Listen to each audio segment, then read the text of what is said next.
मैं आज इस बात के लिए बधाई देना चाहूंगा कि हमारे सारे ज्ञान विज्ञान की उस समागम के माध्यम से कमोबेश 1 वर्ष की हमारी सरकार की यात्रा में हमारी सरकार ने समान रूप से काम किया है।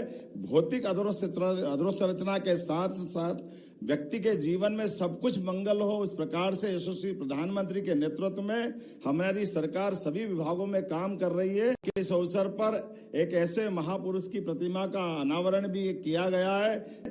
लेकिन जैसे पृथ्वी के गर्भ से होने वाली जानकारी भूगर्भी हलचल के माध्यम से एक संग्रहालय बता रहा है, अलग प्रकार से भूमिका अदा की।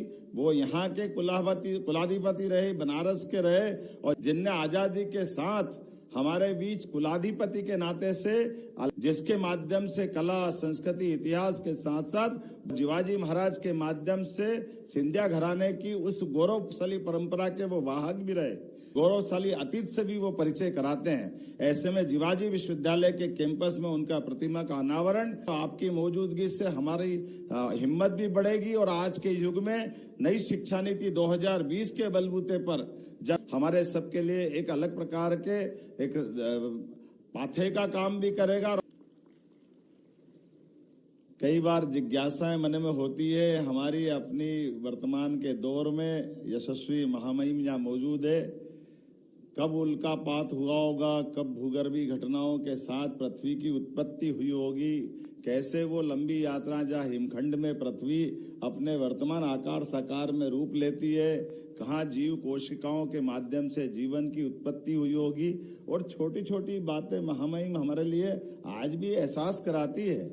प्रतिदिन हम स्नान करने से जो आनंद पाते हैं, सिंधिया जी और मध्य प्रदेश सरकार के साथ भारत सरकार के सभी मंत्रालयों को बधाई देना चाहूंगा, अभिनंदन करना चाहूंगा।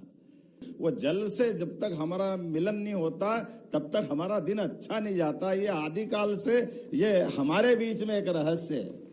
हमको एहसास ही नहीं होता कि स्नान से आनंद क्यों होता है। स्नान से आनंद वहां होता है जहां हम वापस अपने मूल जीव की तरफ रोज यात्रा करते हैं कि जब हमारा जीव की जल से उत्पत्ति हुई थी। हमें और आनंद तब आता है जब उल्कापात के माध्यम से जीवन अमर नहीं है, ये नश्वर है, और नश्वर होने के पहले की पृथ्वी की भूगर्भी घटनाओं की जानकारी हमको अपनी अलग अलग काल तक पहुंचाती है।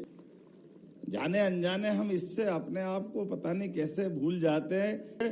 पृथ्वी का वो चुंबकीय आवरण हमको वापस लालायित करता है कि कैसे हवा का ये गुबार हमारे को छोड़ के नहीं जाता है। जब ज्वालामुखी के माध्यम से होने वाली घटी की उत्पत्ति की तरफ हमको बार बार आकर्षित करती है। गुरुत्वाकर्षण की ताकत क्या होती है, साइंस के विभिन्न प्रकार की विधाओं से जो मिलकर के आगे बढ़ने का मौका मिलता है, वाकई वो हमारे लिए रहस्य भी है और जानकारी का एक स्रोत भी है, जिसके भरोसे से भविष्य की सुंदर इमारत लिखी जाएगी।